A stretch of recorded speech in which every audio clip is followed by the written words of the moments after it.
Good morning, Dr. Meehan. Yes. Can you state your full name for the record, please? Brian Walter Meehan. And what is your occupation? I'm the laboratory director for DNA security with a Y, not securities, which everybody seems to want to say. And what is you said you were the lab director at DSI, the DNA security? Sorry, I'm doing it too. That's correct. And would you have any objection, so I don't do that again, if I would refer to that in short terms as DSI? No, that's fine. We do the same thing. Okay. How long has DSI been in operation? Since 1998.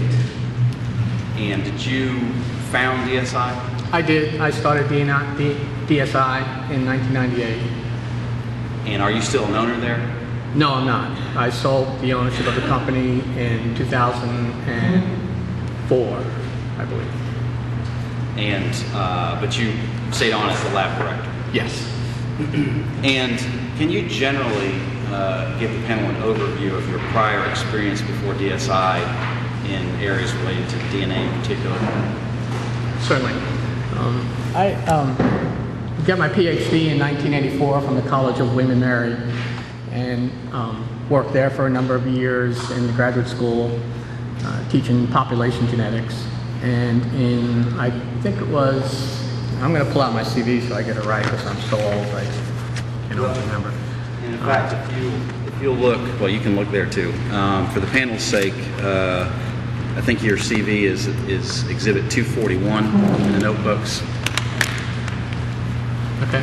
And in 1990, I took a position at a company in Greensboro called Genetic Design as an associate director. That was primarily a paternity testing company.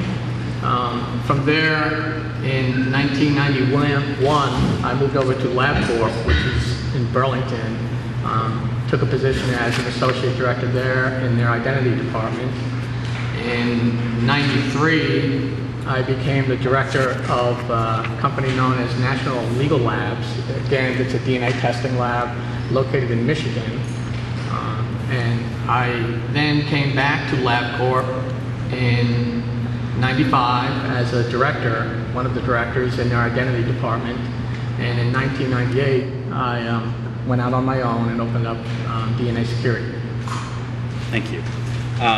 Is DSI accredited? Yes, it is. We're accredited by the American Society of Crime Lab Directors. It's really the gold standard for forensic accreditation. And when was DSI accredited?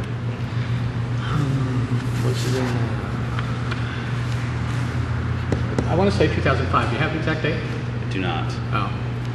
That's fine. Okay. That's fine. And what types of DNA testing is DSI accredited to perform?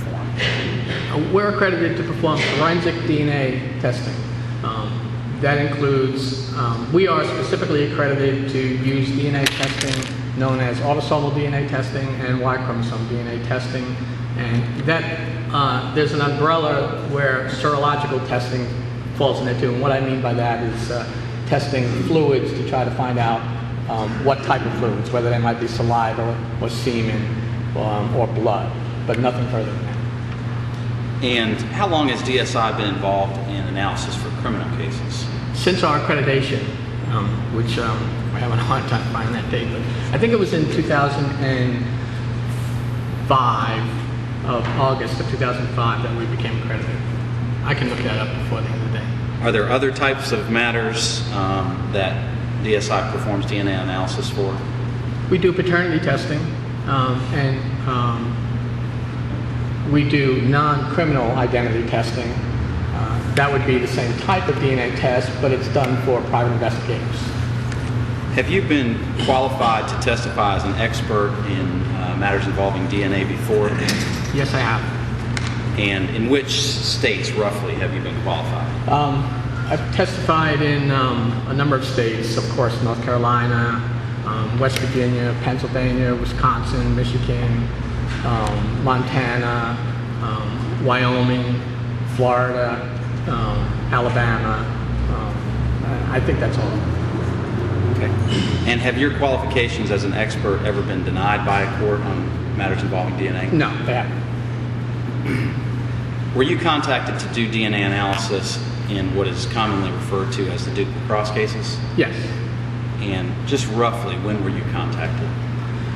It was I guess it was in early April of 2006. Very early April. I think it was the 4th or the 5th. Okay. And was that, who contacted you? It was a detective for the Durham Police, Detective Susi. Okay. And did you discuss with Detective or Investigator Susi what the department wanted tested and analyzed during that initial conversation? Yes, I did. She called, what I believe she said she called at the request of Mr. Nifong to find out if we did a specific type of test known as a Y chromosome test. We do, and we told her we do that type of testing. And she asked some specific questions about cost and if that she made sure that we understood there would be a large number of specimens and if we were able to process that many specimens and give her an idea of how long that testing would take. Was there any discussion in that conversation about the need or the urgency for the results of the testing? Yes, I think that, I think that, yes, because she wanted to know how long it would take to do the test. And I don't know if that would have determined whether or not we ended up doing the test, but there was definitely some questions, you know, would it take 2 weeks, 2 days, 2 months, or 2 years, that type of thing. And sometime after that conversation, did you begin receiving items to test from the Durham Police Department? Yes, we did. Have you prepared a summary of the items you received in the Duke lacrosse cases and when you received them? Yes. And would that help illustrate your testimony? Yes. If you can look at Exhibit 237 in the notebook, and if you'll show that on the screen as well, please.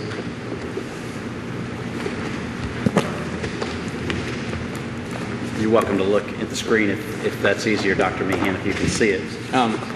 Yeah, I can just look at the screen, I think. Okay. So I have no idea how to find 236 in there. Is that a summary of the evidence that you've received, at least the first part of it? Yes, it is. Okay. And can you explain to the panel how that's set up? The first indicates evidence received on April 6, 2006. You see that? Yeah. Okay. I don't know what you want me to explain. Is that the first time you received evidence for the Duke lacrosse cases? Yes, it is. And those are the list of items that we received as we knew them when we received them. We assign a unique identifier to every item that we receive, and we also record an identifier, if it's present, from the agency that submitted it. So if you go to the second item, it's number 42 okay. by Right the SBI. Well, I'm not sure who actually originated that item. It could have been the police department, it could have been the SBI. But somebody identified it as an item number 42. We gave it number 15719, and it was a reference specimen belonging to or taken from Michael Young. Okay.